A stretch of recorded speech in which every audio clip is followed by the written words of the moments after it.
왜 당신의 삶 속에서 기도해도 금식해도 밤새워 울부짖어도 고통은 사라지지 않는 것일까요? 당신은 교회에 나와 예배드리고 성경을 붙잡고 성령을 구하며 복음을 마음에 새기는데도 여전히 풀리지 않는 문제와 해소되지 않는 아픔 앞에 서 있지 않습니까? 많은 성도들이 이 순간에 깊은 혼란에 빠집니다. 복음을 믿으면 평안이 오고 고통은 사라질 줄 알았는데 현실은 정반대로 여전히 고통이 당신의 삶을 파고들고 있기 때문입니다. 그러나 성경은 분명히 말합니다. 고통은 단순히 믿음이 부족해서 생기는 결과가 아닙니다. 그것은 하나님의 깊은 계획 속에 있는 도구일 수 있습니다. 사도 바울은 자신의 육체의 가시로 인해 3번이나 간구했지만 하나님은 그를 고쳐주지 않고 오히려 내 은혜가 내게 족하다고 말씀하셨습니다. 바울은 그때 깨달았습니다. 고통은 사라지지 않았지만 그 고통을 통해 하나님의 능력이 드러난다는 사실을. 이것이 바로 복음으로도 해결되지 않는 고통의 첫 번째 비밀입니다. 하나님은 고통을 통해 당신이 의지하던 세상의 지지대를 끊어내십니다. 평소에는 당신의 힘과 경험, 재정과 인간관계가 당신을 붙들어주는 것 같지만 고통은 그 모든 것을 무너뜨립니다. 그래서 결국 남는 것은 오직 하나님 한 분뿐입니다. 다윗은 시편에서 이렇게 고백했습니다. 고난 당하기 전에는 내가 그릇 행하였더니 이제는 주의 말씀을 지킨다. 고통이 그를 말씀 앞으로 이끌었고 하나님의 뜻을 다시 붙들게 만든 것입니다. 그렇습니다. 고통은 당신을 죽이려는 적이 아니라 말씀 앞으로 이끄는 하나님의 숨은 인도자입니다. 그렇다면 질문이 남습니다. 하나님, 그렇다면 왜 아예 고통을 제거하지 않으십니까? 왜 제 기도에 즉시 응답하시지 않습니까? 이 질문 앞에서 많은 신앙인들이 좌절합니다. 그러나 성경은 두 번째 비밀을 보여줍니다. 하나님은 고통을 통해 당신의 내면을 빚으시고 성품을 다듬으시며 보이지 않는 깊은 영역을 만지십니다. 히브리서는 이렇게 말씀합니다. 징계는 다 받는 것이거늘 징계가 당시에는 즐거워 보이지 않고 슬퍼 보이나 후에는 연단받은 자들에게 의와 평강의 열매를 맺게 하느니라. 그렇습니다. 고통은 훈련장입니다. 하나님은 단번에 당신의 성품을 변화시키지 않으십니다. 오히려 반복되는 고통과 기다림의 과정을 통해 당신 안에 있는 교만을 꺾고 숨어있는 죄성을 드러내며 오래전 잊었던 순종을 회복시키십니다. 당신은 기도하면서도 마음속에 이런 생각을 할 때가 있지 않습니까? 왜 이런 일이 계속 반복되지? 왜 하나님은 나를 그냥 내버려 두지 않으실까? 그러나 그 반복되는 고통 속에서 당신은 점점 겸손해지고 점점 하나님께 더 가까이 나아가며 이전에는 공감하지 못했던 다른 이의 눈물을 함께 느낄 수 있는 사람이 되어갑니다. 사도 바울은 이렇게 고백했습니다. 우리가 환난을 당하는 것도 위로를 받는 것도 다 너희를 위하여. 이는 우리가 받는 위로로 너희를 능히 위로하게 하려 함이라. 다시 말해, 당신이 겪는 고통은 단순히 당신 한 사람의 문제가 아닙니다. 그것은 다른 사람을 살리고 다른 영혼을 위로하기 위해 하나님이 사용하시는 도구일 수 있습니다. 그러므로 복음으로도 해결되지 않는 고통은 결코 헛되지 않습니다. 오히려 그것이 당신을 더욱 복음에 뿌리내리게 합니다. 예수님조차 겟세마네 동산에서 이렇게 기도하셨습니다. 내 아버지여 할만하시거든 이 잔을 내게서 지나가게 하옵소서. 그러나 나의 원대로 마옵시고 아버지의 원대로 하옵소서. 예수님은 그 순간 고통을 피해가고 싶으셨습니다. 그러나 결국 십자가를 선택하셨습니다. 만약 고통을 피하는 것이 하나님의 뜻이었다면 하나님은 다른 길을 열어주셨을 것입니다. 그러나 하나님은 아들의 고통을 통해 인류의 구원을 완성하셨습니다. 이것이 바로 복음의 심장입니다. 고통은 단순히 제거해야 할 장애물이 아니라 하나님의 구원의 길에 사용되는 도구입니다. 당신의 삶에도 동일한 원리가 적용됩니다. 지금 이해할 수 없는 고통이 있다면 그것은 하나님이 더 큰 구원과 더 깊은 영광을 준비하시는 과정일 수 있습니다. 하나님은 고통을 제거하는 방식으로만 일하지 않으십니다. 오히려 고통을 통해 당신을 강하게 세우시고 그 속에서 함께 하심을 드러내십니다. 그러므로 지금 당신의 기도가 응답되지 않는 것처럼 보일 때 그것은 하나님의 침묵이 아니라 더 큰 계획의 일부일 수 있습니다. 복음으로도 해결되지 않는 고통은 하나님이 당신을 버리셨다는 증거가 아닙니다. 오히려 하나님이 가장 가까이 계신다는 증거입니다. 결국 고통이 사라지지 않는 이유는 단순하지 않습니다.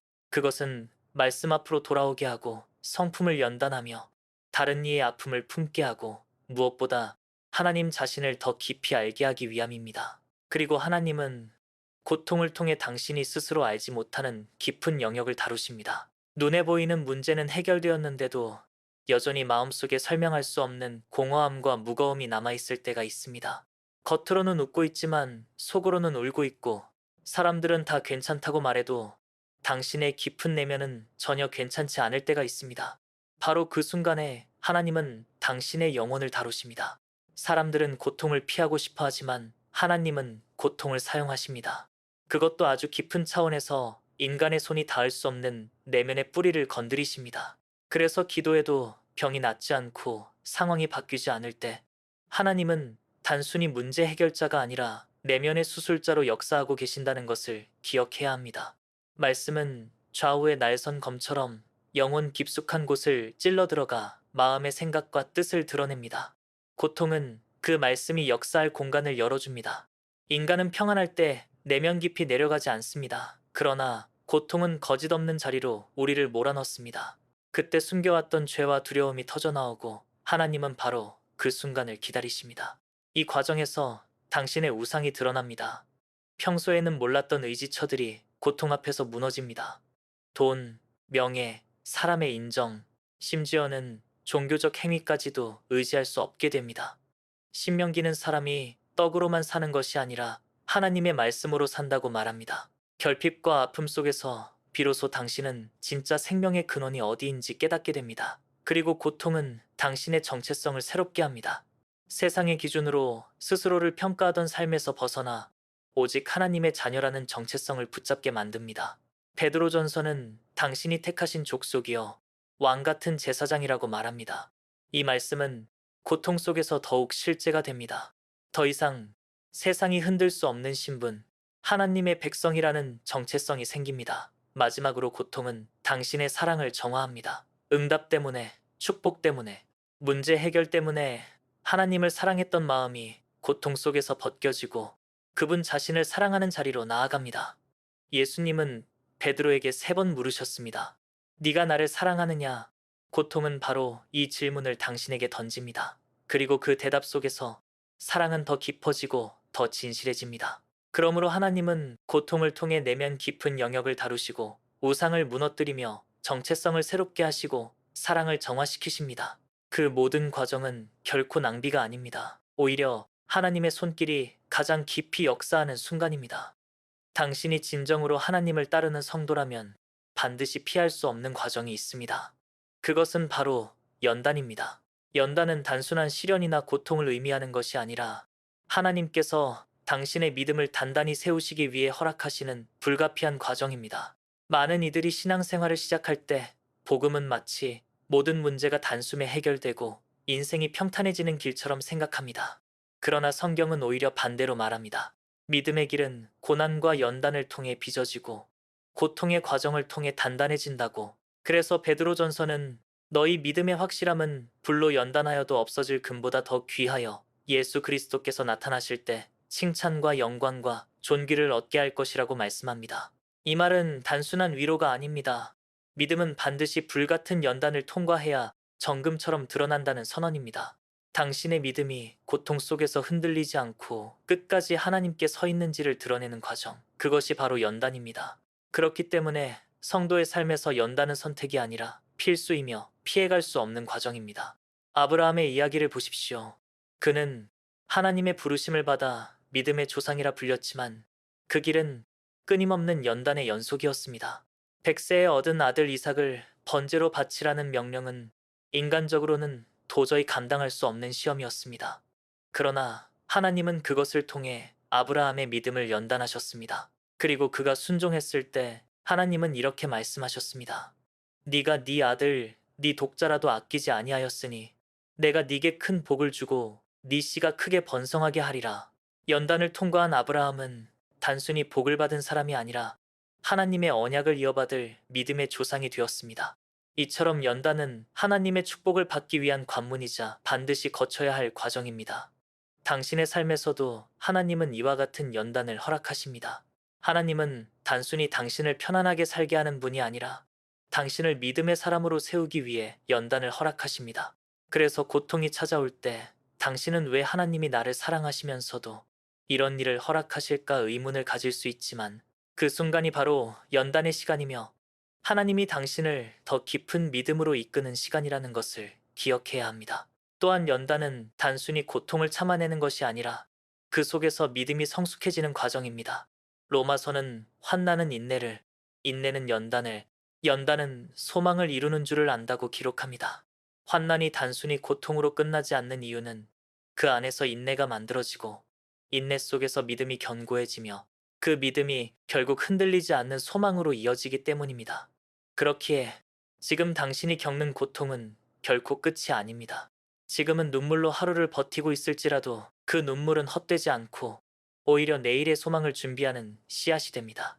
연단을 통과한 믿음은 단순한 지식이 아니라 실제로 삶 속에서 증명된 믿음입니다. 그것은 어떤 폭풍이 와도 흔들리지 않고 어떤 상황 속에서도 하나님을 신뢰하는 믿음으로 당신을 세웁니다. 그러므로 연단은 당신의 믿음을 부수는 과정이 아니라 단단히 세우는 하나님의 방식입니다. 요셉의 삶을 기억하십시오. 그는 어린 시절 꿈을 꾸고 하나님이 주실 비전을 보았지만 그 길은 결코 평탄하지 않았습니다. 형제들의 미움으로 구덩이에 던져지고 노예로 팔려가고 누명을 쓰고 감옥에 갇히는 수많은 연단을 거쳤습니다. 그러나 시편은 하나님의 말씀이 응할 때까지 그의 말씀이 그를 단련하였다고 기록합니다. 요셉이 애굽의 총리가 되기까지는 수많은 연단의 시간이 필요했습니다. 그리고 그 연단이 있었기에 그는 총리의 자리에서도 교만하지 않고 형제들을 용서하며 수많은 생명을 구원하는 도구로 쓰임받을 수 있었습니다. 당신의 삶도 마찬가지입니다. 하나님은 당신을 그냥 쓰시지 않습니다. 반드시 연단의 과정을 거쳐야 합니다. 연단은 길고 고통스럽지만 결국 그것이 당신을 하나님의 도구로 준비시키는 과정입니다. 연단은 또한 순종을 배우는 학교입니다. 히브리서는 예수님조차 고난을 통해 순종을 배우셨다고 증언합니다. 그렇다면 우리도 고난 없이는 진짜 순종을 배울 수 없습니다. 평안할 때의 순종은 쉽습니다. 그러나 고통 속에서의 순종은 진짜입니다. 그것은 입술의 고백을 넘어서 생명으로 드러나는 순종입니다. 그래서 하나님은 당신을 연단하시면서 순종을 배우게 하십니다.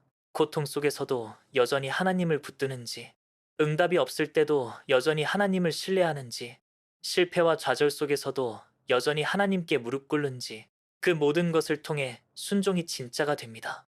연단을 통해 배우는 순종은 단순한 행동이 아니라 삶 전체를 하나님께 맡기는 고백으로 변합니다. 그러나 많은 이들이 연단을 두려워하며 회피하려 합니다. 조금의 어려움에도 왜 나에게 이런 일이 일어나느냐고 원망합니다. 하지만 연단을 회피하면 결코 성숙할 수 없습니다. 나무의 뿌리가 깊어지는 것은 폭풍을 견뎌냈기 때문이고 금이 정금이 되는 것은 불 속을 통과했기 때문입니다. 마찬가지로 당신의 믿음이 견고해지는 것은 연단을 통과했기 때문입니다. 하나님은 연단을 통해 당신을 낮추시고 다듬으시고 결국 세상이 감당할 수 없는 믿음의 사람으로 세우십니다.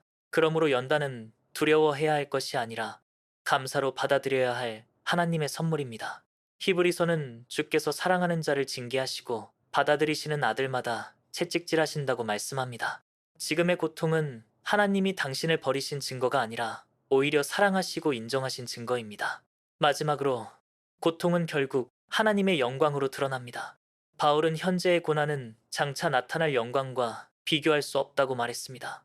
십자가가 그 증거입니다. 십자가는 가장 큰 고통의 자리였지만 동시에 가장 큰 영광의 자리였습니다.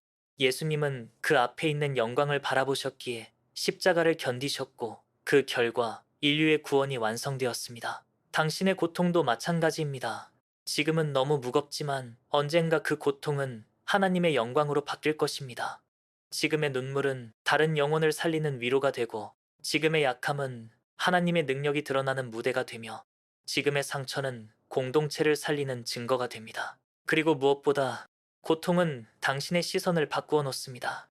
잠시의 고난에서 영원한 나라로, 일시적인 위로에서 영원한 임재로, 순간의 성취에서 영원한 구원으로, 고통은 당신을 영원으로 이끄는 하나님의 도구입니다. 그러므로 지금의 고통은 끝이 아닙니다. 그것은 반드시 하나님의 영광으로 이어질 것입니다.